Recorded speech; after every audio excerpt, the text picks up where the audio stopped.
Amen,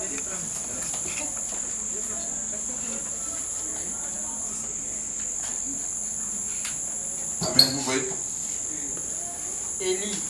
Élie. Le Tibité. Le Tishbite. Le Tishbite de la population de Galate.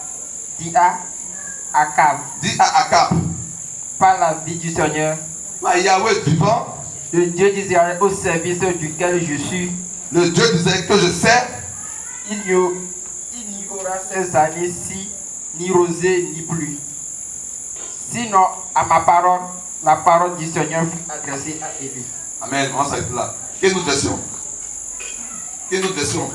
En fait, ça donne pour toi. Ça donne pour toi. Je veux une autre version.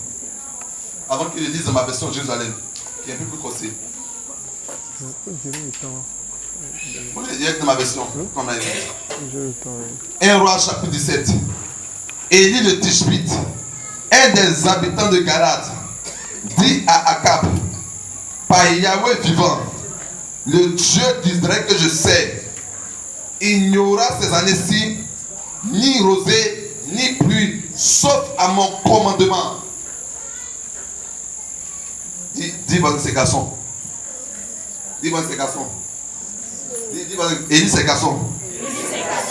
Dis Élie ces garçons. Élie ses garçons. Élie ses garçons. Élie ses garçons. Qui connaît Élie? Vous connaissez pas Élie? Waouh. Vous connaissez pas Élie?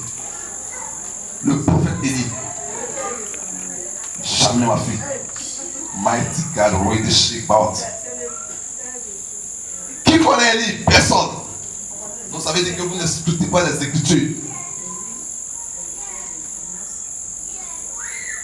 Élie, la Bible dit, 1 Roi chapitre 17, Ancien Testament. La Bible dit, ce homme-là, habitant de Galate, il y avait un phénomène en Israël ce temps. En son temps, il y avait un phénomène. C'est que Israël s'était détourné de Dieu. Et s'était tourné vers quoi? Vers l'adoration des petits dieux. Et Élie était un prophète dans la nation. C'était un croyant.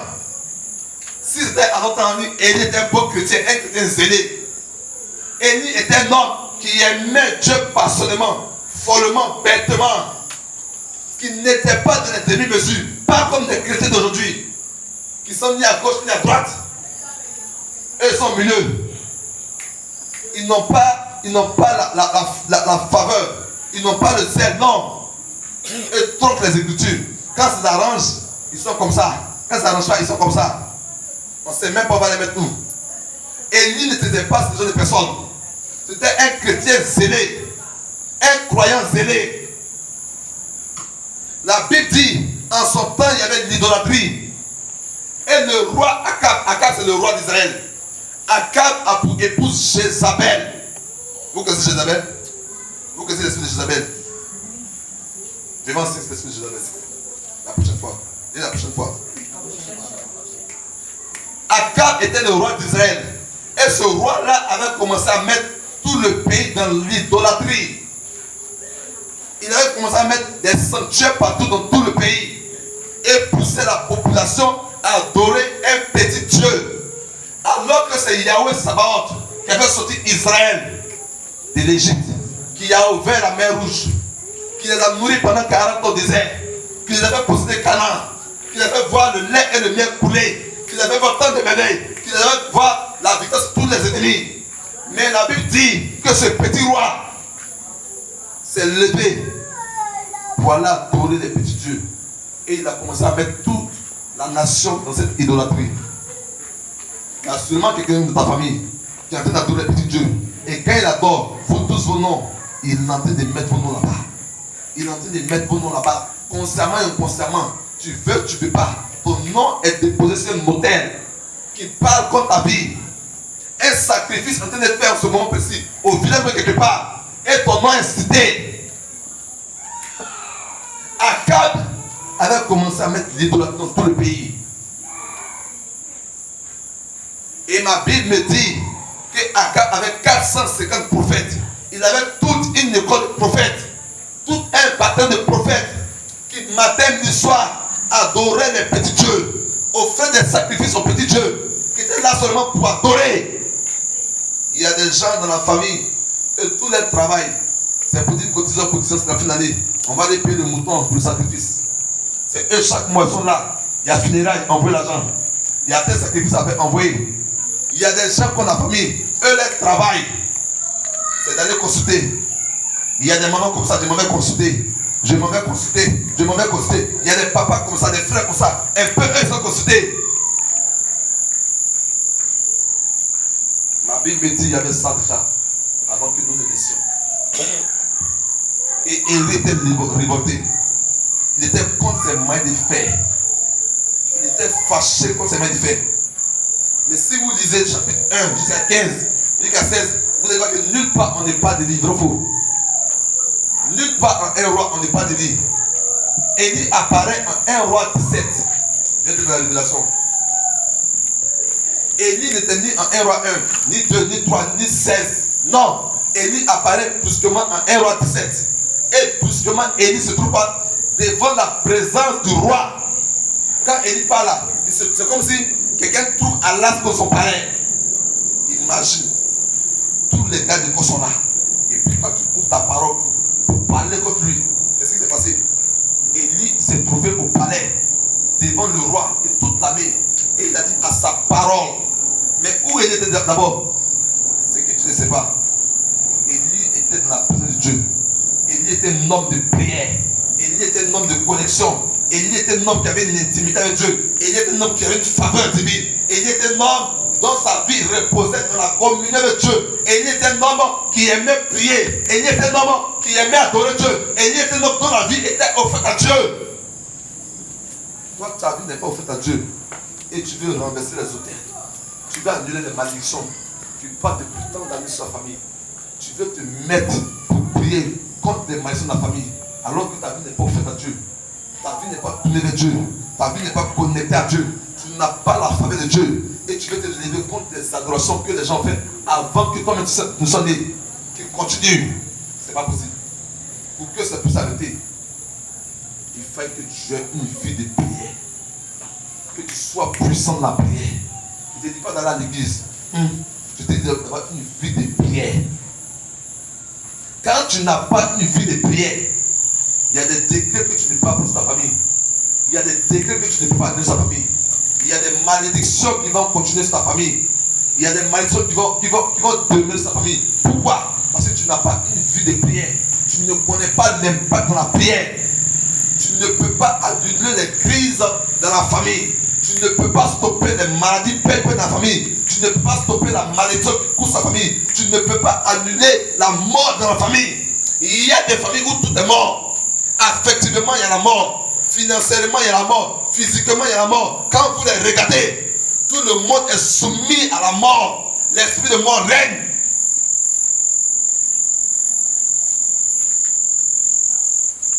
Nous sommes venus me donner au mois de juin. Dieu qui est bon. Je suis né le 2 juin. Et avant que le 2 juin arrive, je demande au Seigneur, quel est le cadeau que tu as m'offert pour le 2 juin? Je sais que je ne suis pas dans l'argent ni rien. Je lui ai demandé quel est le cadeau que tu fait. Le bon cadeau que cet esprit fait, comme il sait que j'aime ça, on m'envoie une carte, une structure, l'avenir c'est bâtiment, qui est devenue folle. Les démons l'ont tellement automatisé. Elle était à la maison, un coup, ça l'a piqué. Elle sort de ses pleurs. Il y avait une adoration de famille qui s'est levée contre elle. Parce que dans le mois de juin, ce que vous ne savez pas, mystiquement, le mois de juin est fait pour déstabiliser tous ceux qui n'ont pas une idée d'entreprendre. Tous ceux qui ont des projets, c'est dans le mois de juin qu'on finit avec eux. Parce que le mois de juin est fait, si vous remarquez bien, en juin, les gens aiment entreprendre. Ils aiment faire des créativités. C'est dans ce même mois qu'on déstabilise toutes ces personnes qui ont ces mentalités. Elle, dans ce mois-là, elle avait un projet d'entreprendre. Tu ne connais pas les mois, tu ne connais pas les saisons. Si c'est pas décembre répond à quoi spirituellement? Toi, tu t'amuses à ça. Ça va te surprendre. Et dans ce mois-là, c'est gâté. Quand on me l'envoie, elle ne reconnaît personne. Elle ne mange pas. Elle est dans un état bizarre. Son mari pleure, sa maman pleure, vous comprenez.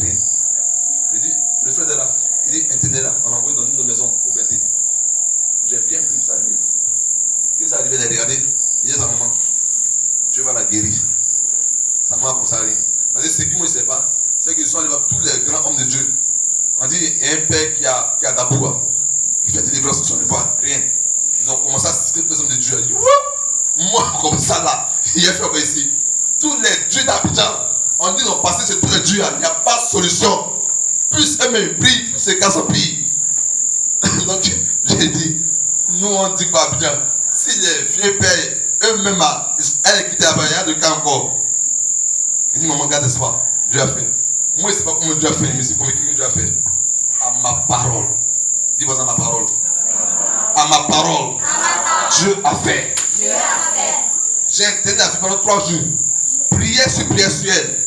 Le lendemain, quand les choses sont finies, on va à l'hôpital. On a intenu à l'hôpital. Et j'ai continué les temps de prier là-bas. J'ai atterrissé, recoupé toute la maison, toute la famille dans la chambre là. Et j'ai commencé à prier. Le jour où il a dit, ce papa, quand le voix était là, Dieu a chargé le coin. Quand le vieux est quitté de là, il n'a plus jamais me croiser encore. J'ai commencé à suivre la famille. Au bout d'un mois, Dieu a restauré totalement cette âme. Totalement. Dieu l'a restauré. Il y avait des signes de prière bien définis. Des temps de prière bien définis. Parce que ce qui s'est passé, c'est qu'il y a un esprit de masque. Ils sont de l'Ouest. Et cet esprit de masque était en feu contre elle. Donc elle était aveuglée. Et cet esprit a tué en elle la vie. Parce que quand vous portez, quand ceux qui ne se passe ça, comme vous regardez, ils ne reconnaissent personne. Ils sont de notre état. Ce qui est arrivé à cette jeune fille, l'esprit de masse a commencé à la posséder. Donc elle ne reconnaît plus personne. Elle est de notre état. Elle ne peut pas manger. C'est fini. C'est ça que la mort est rentrée. Si tu n'as pas le discernement, tu ne comprends pas ce qui passe. Tu vas penser que c'est autre chose. Non. Il y a un hôtel de famille. Il y a un sacrifice de famille qui a commencé à la réclamer. Elle n'est pas l'aînée de la famille, mais parmi les enfants de la famille, elle a été possédée sauvagement. Elle est mariée, alors que l'aînée n'est pas mariée. L'aînée, elle s'est mariée en cachette. Elle dit, tout toi que Dieu s'est marié, c'est gâté, pas mariage. Là, elle s'est mariée en cachette. Elle s'est mariée, elle dit, depuis qu'elle a fait un enfant, depuis 17 ans, elle n'a plus d'enfant. La mort à prendre sa vie. À ma parole, j'ai commencé à avoir l'esprit de prière elle. Quand elle est sortie de là, elle a commencé à se retrouver, à avoir la vie, à se retrouver. Au jour de départ, demain, ça reste son ambassade. Elle est redevenue comme ma femme, belle en forme. Son mari me a dit oui, c'est ma femme que j'aimais qu'elle a. Hein? Elle négligeait tout. Ils négligeaient tout. Ils avaient exposé les vies et l'enfant aux démons. Aux démons.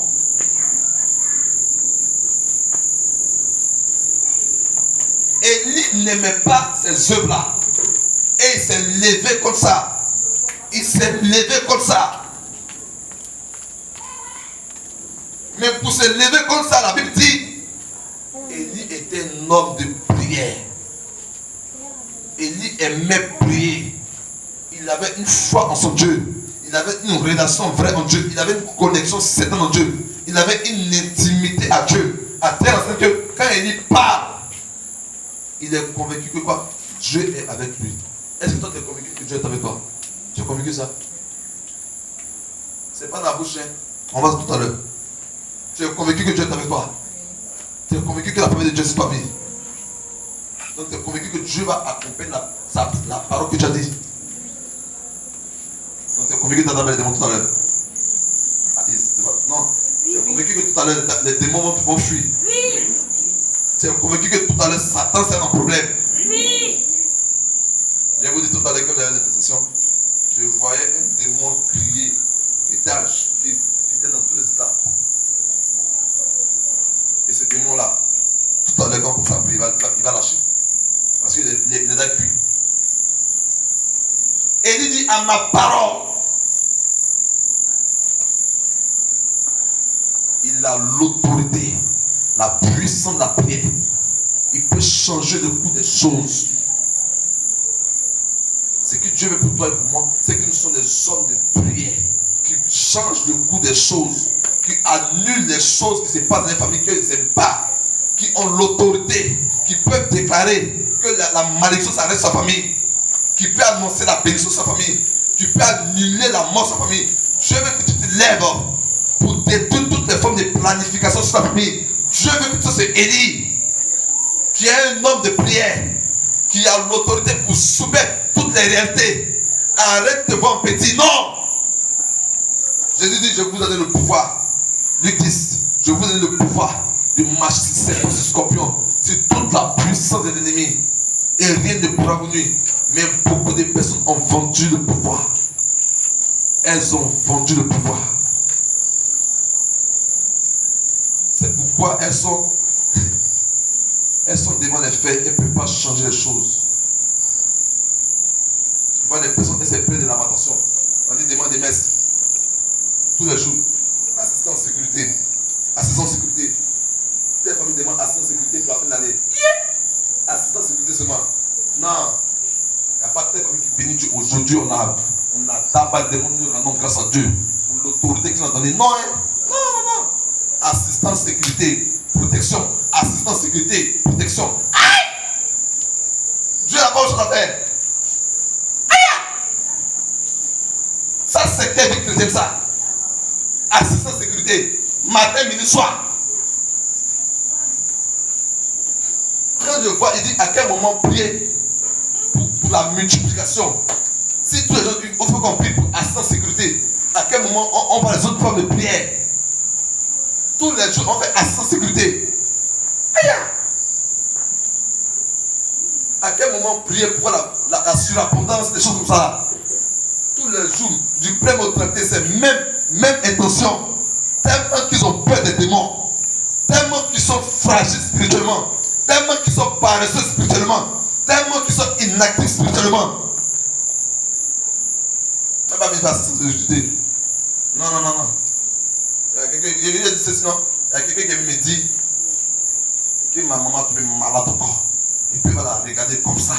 Et puis non, ça va arriver. Je dis, je te regardais depuis un moment, je ne parlais pas. Parce que je t'estimais comme ma tante. Mais où ça arrivé là? Et c'est mon autorité. Il a dit, c'est à ma parole. J'annule tout ce qui est maladie sur son corps. Jusqu'à ce que je parle.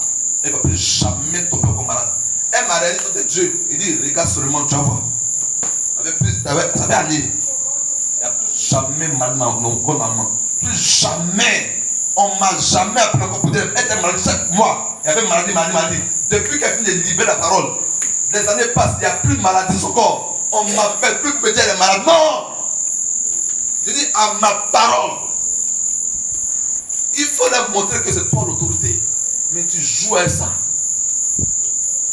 Tu prends ta bouche pour chauffer sur ton visage. Elle donne les yeux pour la déclarer à la face. Les possédés. Ils vont dire ceux qui restent sont possédés. Si papa me met dedans, ils vont dire ceux qui restent sont possédés.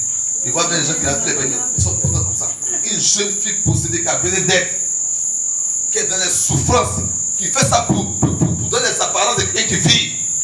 Toi, tu regardes Claire Bailly matin, midi, soir. Tu n'as même pas de compassion. Tu dis, elle danse bien. Tu ne vois pas que les autres jouent son corps comme ça. Que bientôt ça l'a pris la mort. Tu n'as pas de compassion pour elle. C'est elle danse bien, ou c'est rien. Et toi, pour ça, tu as pris Dieu désossé. Dieu sait que toi-même, tu es mauvaise. Tu es mauvais, mais tu n'as pas de compassion pour quelqu'un qui se perd. Tu contemples ça. 8500 de pluie, boum. Ils sont dans ta maison, boum. On dit qu'ils sont dans ça, Rafa, dans la maison des chrétiens. Et puis dimanche, alléluia, oh, alléluia,